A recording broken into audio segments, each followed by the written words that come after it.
Yoga Flow teaches traditional yoga postures, conscious breath, and relaxation techniques to enhance flexibility, muscular strength, and mental awareness.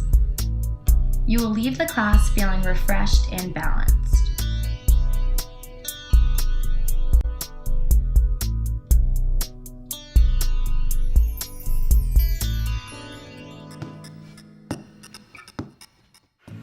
Good morning.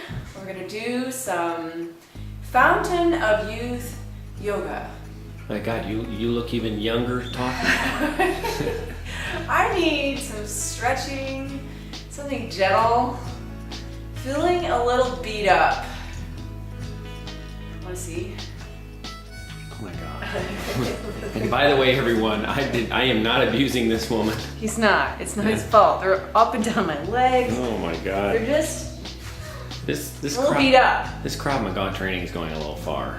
I am determined. I'm doing my belt testing Saturday. I have 3 classes to go. I have been going every day.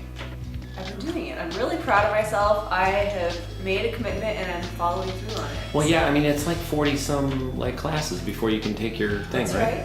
Yeah. And then to go to the next belt is how many classes? Like 60 classes more. It's at least 6 months. So now we know why Yoda's like 3,000 years Right. old. Hey, it's fine. I'm having fun with it, and it looks worse than it feels. So. And you're getting a lot of confidence from it too, I think. I really am. You know, I think I'm getting taller too. Yeah. Oh yeah. You gotta look. I had to up the camera. Okay, let's do this. This should All right. feel good.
That felt good.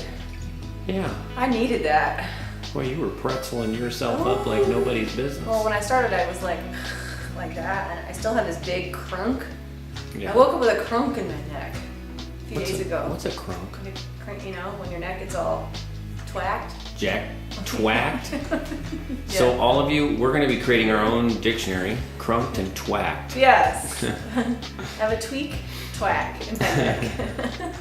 Anyway, that felt really good. I needed that, but now I have to go and beat up some pads. And some big dudes. Yeah, and some big guys. Yeah. 3 more classes in 3 days, and then my test day. I'm really excited. If I can just get to the test without being injured, it'll all be good, right? Absolutely. Okay, cool. So anyway, I hope you have a great day. Send me a message. I want to hear from you, and I'll see you in a few days.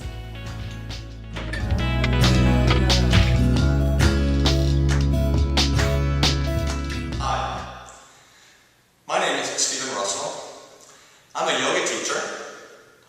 I'm also a professional musician. I usually play the keyboards, piano, organ, and much the same thing with both sides of my body. And I've adapted to that, I think, in a pretty healthy way. For the first time in over 30 years, I'm learning a new instrument, the bass guitar. I haven't had this much pain associated with playing an instrument since I played the sousaphone in high school. All that weight on one shoulder, I'm still paying for it. So the bass guitar, I'm holding one arm in a really unnatural way, totally unlike the other half of my body. It hurts all along here. It hurts all along here. Oh boy, so what do I do? Well, the yoga teacher in me tells me to try to balance out and do things similarly on the other side of my body, but what it also tells me is before, during, and after I play, to do not only moves that do what I'm doing on both sides of my body, but do things that do the opposite with that part of my body. So I've been doing a lot of stretching the other way from the way I play. Palms together, straightening arms, shoulders back. So I have to remember to do those before, during, and after I play. Another move that I found very helpful is allowing my neck to loosen, so allowing the head to fall over to one side, but really keeping the neck long, and then over, long and over, long neck and over, long neck and front, long neck and back. To do that before, during, in between each song that I play, and after. Another couple of things that I found helpful. One's called thread the needle, where you bring one arm out, palm down, and the other palm underneath the opening, palm down, come to rest on the ear, stretch both arms, press both hands into the mat. Thread the needle, and of course the other side. Double thread the needle, one palm one way, one palm the other way, forehead down. And of course, do the other way. And rest there for several breaths. Another one is cow face. And I have another video about Gomukhasana arms, where one hand behind, bend the elbow, other arm up, link the hands, look up, bend over, rest several breaths, really stretches this front, go the other way, look up, fold over, That is exactly the muscles that hurt. So if I stretch them gently before, during, and after. Another move, especially this one linking the breath and movement, is to kneel. One hand behind the back, the other arm overhead. Inhale, exhale, navel drawn in toward the spine, around the lower back, seat to the heels. One hand to the mat, turn and look the other way. Inhale up, switch hands, exhale, turn and look the other way. Inhale up. So to do that several times before, during, and after I play. This is probably going to be really good for violinists, any kind of guitar player, anything where you're using one half of your body in a seemingly unnatural way to do this kind of moving and stretching and breathing before, during practice, and after.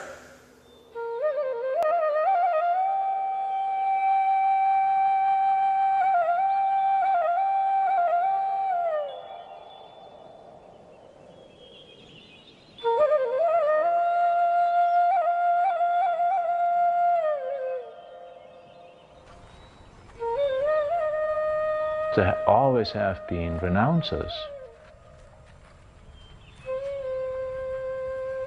People, men and women, who left the householder stage, who really abandoned the conventional life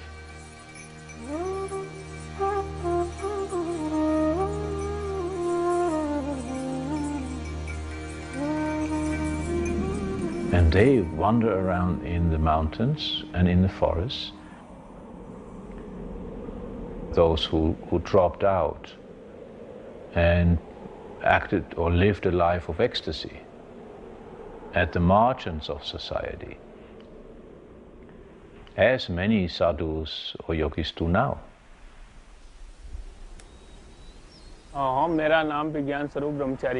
My name is Swami Vidyanand Swarup Brahmachari. I've been a yogi for 35 years. My whole life is devoted to seeking oneness with God. The difference between a yogi and an ordinary person is that the yogi takes full responsibility for the wholeness of the human being, including the spiritual dimension. Yoga is very popular today. What is its true purpose? It is a sacred science, a path to know the inner self. Yoga is so much more than just postures. They are only one part of yoga. Today, there are 15 million yogis in India. To us, yoga is our whole life. Yoga encompasses many ways to reach oneness with the divine. Many Westerners practice just a sliver of this living tradition. What can Westerners learn from us, the yogis of India? We live just as the ancient mystics did, 5,000 years ago. Yoga was passed down by our forefathers through scriptures, songs, and fables. Yoga means to join, yoke, to link with the divine. We leave the world to do this. We give up everything. My whole work over the past 30 years has been talking about the missing link in Western yoga. And what was eliminated was the core of the yogic tradition in order to make yoga palatable to Western audiences. And that core is a spiritual core. It's really the very essence of yoga in terms of our path to inner freedom, inner peace, happiness. By leaving society, the yogi surrenders totally to God. He is protected and sheltered. In India, it's acceptable to drop out, to renounce the world and devote your life completely to this inner quest. We yogis of India embody a 5,000-year-old tradition. We are the bearers of an unbroken lineage. Yoga, passed on by our gurus. We roam the subcontinent in search of enlightenment.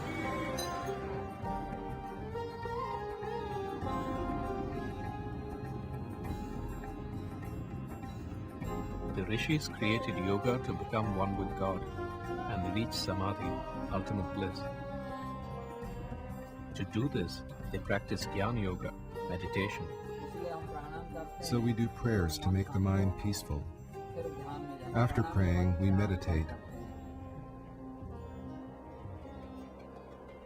Yoga is union of our souls with God, and there are many ways to do this. Yet when your heart is truly pure, everything becomes yoga. In the yogic traditions, the goal is to discover our true being. We call it the ultimate reality, the transcendental self. The yogis have specialized in methods and in approaches that allow us to discover that in a single lifetime.